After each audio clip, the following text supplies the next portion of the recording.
Hey guys, welcome back to the Yathav Show, and today we have our property expert back to our show, and Mr. Yap will be sharing a lot of interesting things about property investment today. Hey Yap, welcome back to the Yathav Show, and guys, today Mr. Yap will be sharing a lot of interesting tips how to raise money to buy a property. And let's go straight to Mr. Yap. Yap, from your expertise, could you please give us some tips how to raise money to buy property? So firstly, thanks Yathav, to invite me for this show. And today, I'll share from my own experience over the years how people raise money to buy their first property. Because in my line of work, I do see people even have difficulty just to raise a couple of thousand to lock in their first property. So today, I'll tell you 5 common ways how the people can buy their properties. It can be your first property, it can be for your investment. And what I need you to do is get a pen and a paper, write it down, and think over it, all these 5 ways which I'm going to share now. So, for the first one, it is through the EPF. If you know, you can withdraw your account from your EPF saving to buy your property. What you need to produce to the EPF is first your S&P, sales and purchase agreement, and the second is a loan agreement. The EPF side will check on these 2 documents and see what are the difference. The differential sum, if it is enough from your account they will release the fund directly to your saving account. Therefore, the first way EPF, if you have a substantial saving amount there, it is a good way to close the gap to buy the property. Now, let's move on to the second way. Second way is very common nowadays. It's called joint purchase, where if you are lack of capital money to put down payment for the property that you intend to buy, you can use this joint purchase technique, where you go and look for somebody. It can be your parents, siblings, cousins, relatives, best friends, who has the same objective to acquire the property for certain goals, probably investment for certain profits. However, in this technique, what I want to emphasize is you need to spell out all the terms and conditions clearly. The best, it should be in black and white. Even though they are very close to you, it can be your close relative, your parents, your brother, your sisters, but do spell out all the terms and conditions so that everybody is on a fair ground. Because the last thing you wish is to break the relationship because of money. And advice for me in this technique is do put in a terms how you handle if somebody default in their payment. If you are going for joint purchase, this thing is very important. If you are not aware how to handle all these things, you don't have any idea, talk to the lawyers, to the seasoned investors. They have many techniques, how to cover the whole agreement well. Okay, now, on my third point, this is very interesting and a very creative technique to raise money to buy a property. So I named this technique called take up extra job. And you know, Yathav, this one, in this technique, I see people are very creatively how to take up second job, third job, and so on and so forth, just to make more money with the same time they have 24 hours. One of the very interesting group of boys that I know, a young group of boys, you know what they do to raise the money? They go and join computer games competition. Oh, that's interesting. And they are so good in it, they won the championship.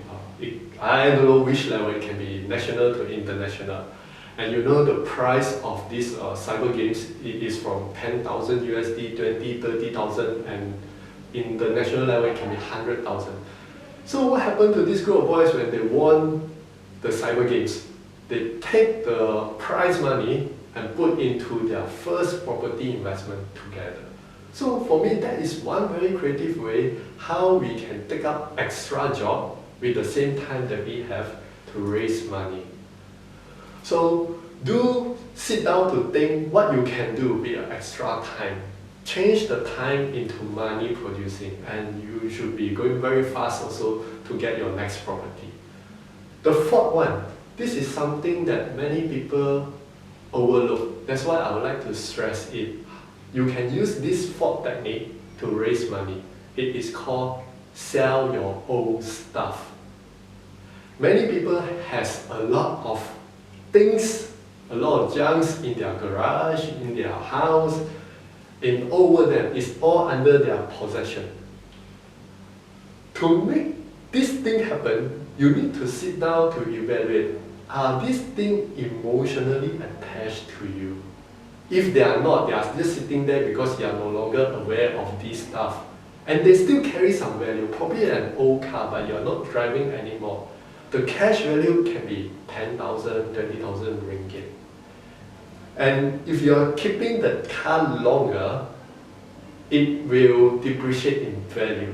But if you can cash it into money, let's say 10,000, you can easily go to the property market in new project development where developers are offering great rebates now that you can put in just with 10,000 as the down payment for a property already.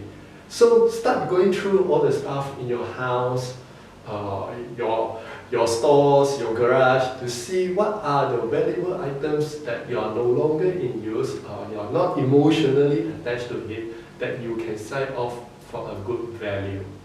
That will easily help you to raise your cash without relying on other people.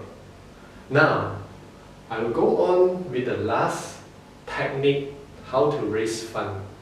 This last technique is for investor who wants to become an advanced or seasoned investor. And it is actually called refinance. In my experience, I see how multi-millionaires getting richer and richer by doing refinance. It has to start with a property or an asset in your hand. For example, if I have a house fully paid for 500,000, I can go to the bank and refinance it for 400,000. I'll make a repayment by installment to the bank at the month, the amount that I'm comfortable with. With the 400,000 cash in my bank account, I can easily go and look for property and buy the whole property with cash. This means my financing of property is 100%. It's no longer I am attached to 90% loan to value ratio, if you understand what is LTV, or 70% loan to value ratio for my third residential property. So in order for you to break the 90% and 70% ratio, go for refinancing if you intend to grow your property portfolio investment. Refinance is the best technique so far I see. It's the safest, and that's how all the rich people build their wealth to become rich and richer. So now I would like to summarize all the 5 points that I've just touched. The first one, you can easily go through your EPF to close the gap. What is the differential sum you need? But this is, you need to have substantial amount in your EPF account too. The second one is joint purchase. In this technique, my advice is clearly put down all the terms and conditions how you want to do this joint purchase to make it work. Put it in black and white no matter who you are dealing in. The third one, take an extra job. You must be creative to take up extra job. And if you don't have much idea, my friend Yathav here is very creative. Yathav, do you have opinions how to do extra job? Why not? And guys, what is the better way than to make extra, few hundred other than social media marketing and using your e-commerce, you can work from any part of the world. You can work somewhere and then at a part-time you can do online business, selling products. And if you're very good in services, if you let's say you're very good in typing, you can take up some jobs and do it part-time. And if you are very good in teaching, why not use Skype to teach and make some extra income there. And if you have a very good product, like interesting products that you have, that you can make your own product, for example cakes or something, cake and biscuit, then do it. There's Facebook, there's Instagram, there's YouTube, there's other social media channels that you can really leverage and sell there. Millions and millions of people out there, they are looking for something to buy, and you have something to offer, then you already have something to make extra income. Yeah. With the power of internet, you can do business anywhere, anytime, everywhere that you are. Alright.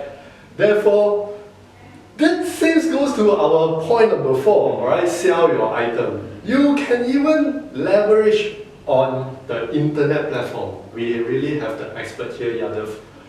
Probably you can share some platforms in the internet that we can use to sell the old items. Guys, there's a lot of interesting platform in internet, in social media you can sell.